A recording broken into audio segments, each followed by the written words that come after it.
So I guess now, after his disappearance, I guess, what is your way to stay connected?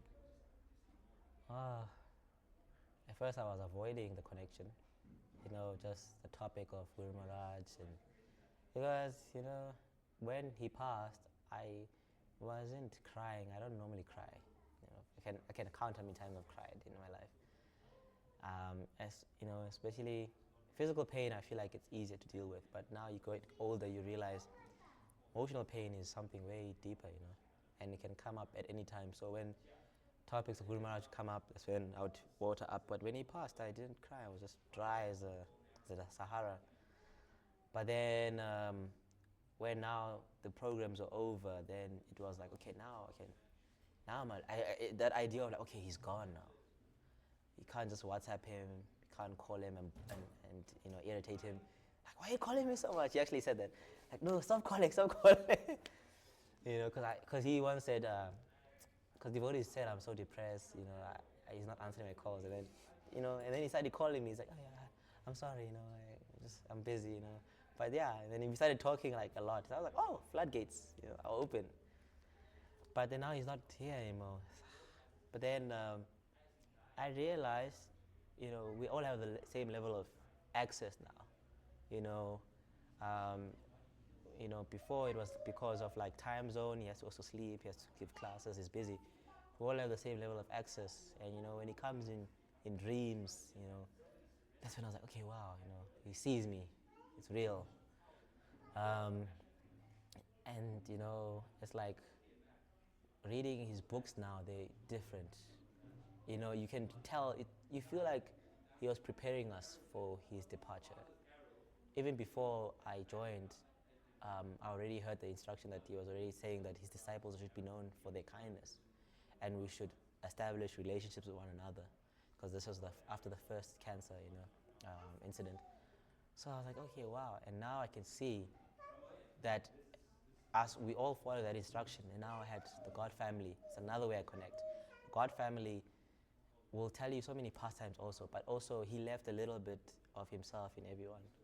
He left, for example, his funny side has a lot in you, but No, also I'm his very gravity. serious, bro. But you Very also, serious. I know, but you also that other gravity. You also, so it's kind of like when I associate with you, I'm kind of reminded of that as well, and I see that, and also like, I'm like, okay, wow, how can I also be like that, So in your dealings, as long as this, you remember, okay, Maharaj was always worried about Vaishnava etiquette.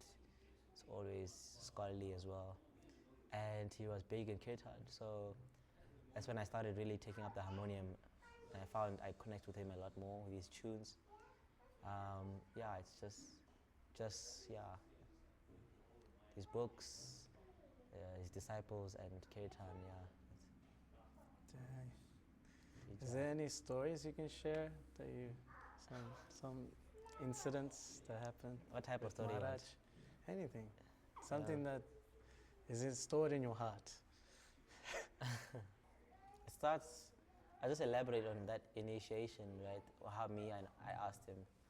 So I asked Gokilesh, our god brother, temple president in Cape Town. I asked him, "This is now I've been inspiring for Maharaj maybe 4 months, 5 months, because he had asked, because in December when he had accepted me as his disciple, the next day he was leaving.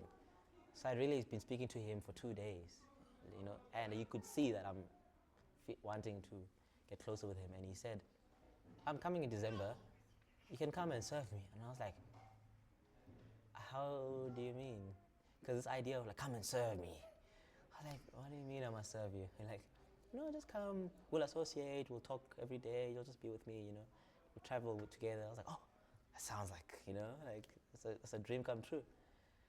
And yeah, and then I got on the bus, came for Durban Yatra in April. He came, and that's when also, yeah, yes, there was a tent. So Guru Maharaj is known for kirtan, and I didn't know this at the time. I was like, oh, he's good in kirtan, but I didn't know he was so popular for it. Like everyone, like when you're traveling with him and you be his shadow, you realize, oh Maharaj, so nice. And then next, oh Maharaj, and oh Maharaj, asked him, like, so many people know you, Maharaj. He's like, yeah, and you talk to everyone. How do you do it?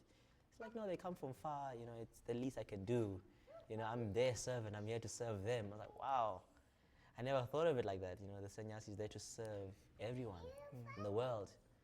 So he gives his time. I was like, wow, it's amazing. And yeah, you see, he wakes up so early. You just think he wakes up like us. He chants around at 5:30 like us. He wakes up way earlier than anyone, and just so that he can have time for having interaction with devotees up until like 9:30 at night. And I was like, wow, he's so selfless. There's this time we're in the tent now. He's about to give a class, and I have never played an instrument in my life. And I didn't understand that why were people looking at me like I'm supposed to be, Madanga man or whatever. Because I was like, oh, is your Maharaj servant? Oh yeah, okay, yeah, here's Madanga. I was like, I don't know how to play this. Like, oh, okay. All right, I just sat in the crowd. And he sat there alone on the stage, and when he sat down, he looked for me and he's like, okay.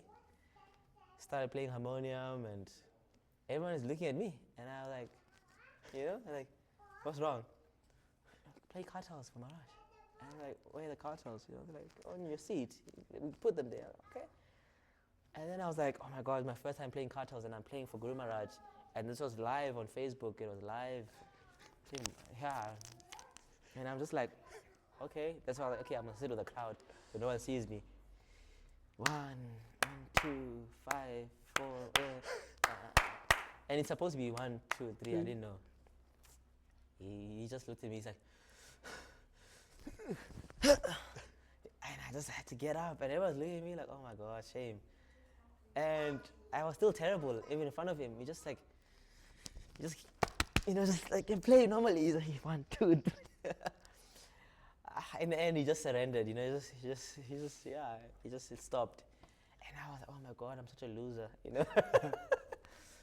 But then I was expecting him to like chew me up afterwards because I'm still getting to know him. He's like, don't worry, it gets better. I want to take a walk.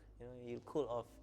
Because, hey, we went on a walk just to allow me to like get out of my mind, Like, wow, really cares, And I was like, wow. Yeah, there are many, but I don't know if it's for the camera. Some I keep here. But yeah, like, there was one, he just gave me initiation in Soweto Theatre 2019, and then again it was Cape Town Theatre that same year. So now I'm meeting him again as Karuna Sindhu Avatar does.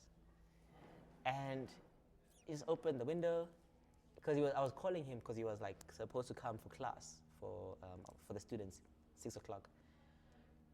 Maharaj, come for class. And he's like, who's yelling? Who's yelling?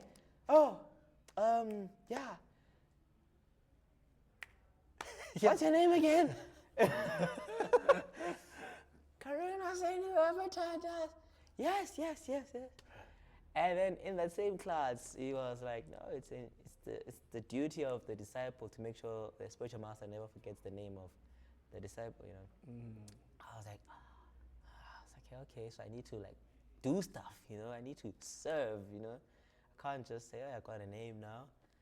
And it's just really, I thought about what does that mean, initiation, the start, literally now at the start line.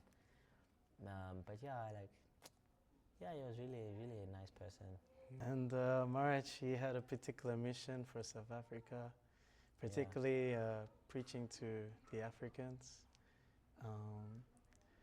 How did that affect you? How did you see it affect others? And how do you see that carrying on? I mean, he was one of the few people that actually did African preaching.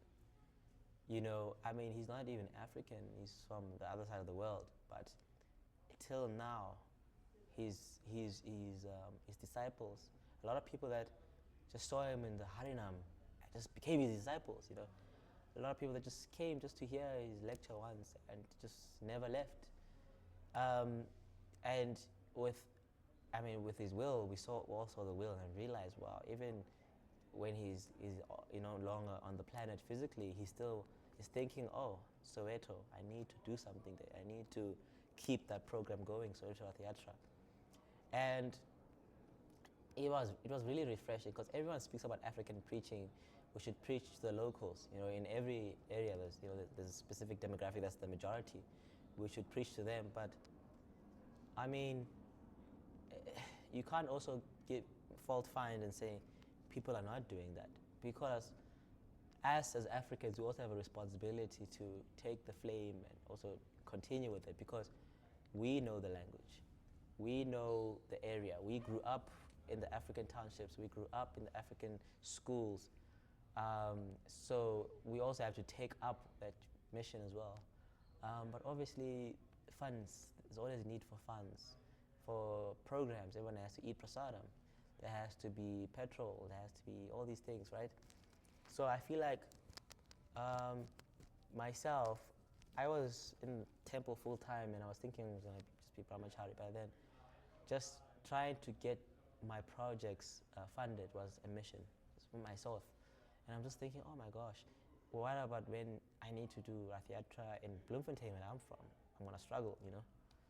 It's one of the instructions Guru Maharaj said I must do. So I was like, you know what, as much as I want to be brahmachari, but in this ISKCON, it's not that easy to really do it and still want to do all these things, right?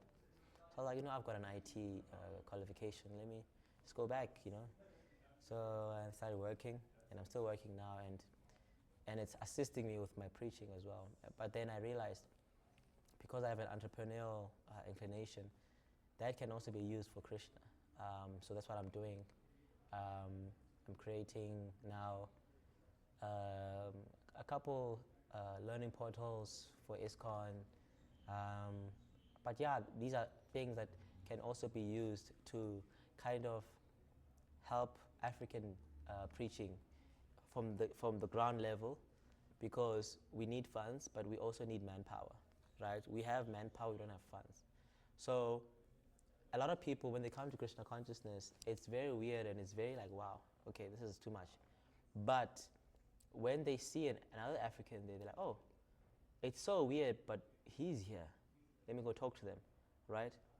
So that's why I spend time with the young people afterwards, because for me, yes, I'm tired. I was in the Sunny Feast the whole day playing drum and all that, but like, it's just an hour, it's 2 hours that can really like start their journey, and they can continue independently, even outside of myself.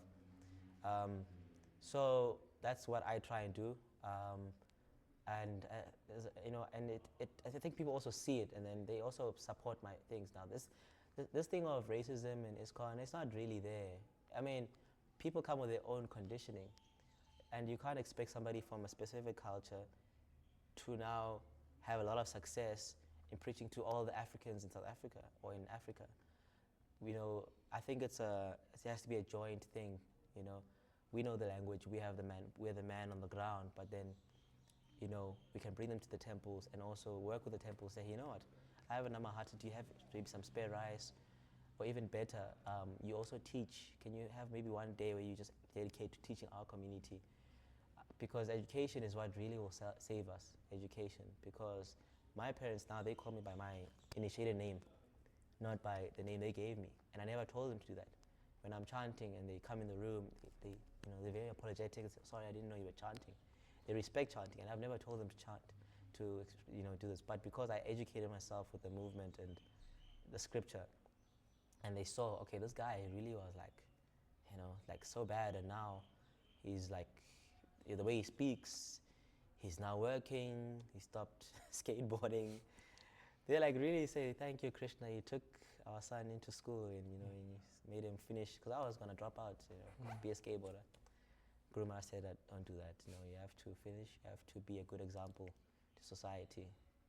And I think my mom appreciated that, because then they started talking to each other as well. So yeah, education is really important. But yeah, it's not just funds as well. You need to have the mood of, I want to help these people. And I think we all have it as Vaishnavas, but helping means to the point of maybe some of your desires, you have to put them on hold, just to assist other people. You want to go and on a prasad, just maybe take the prasad and keep it on the side, talk to the guy for 5 minutes, just, small acts like that.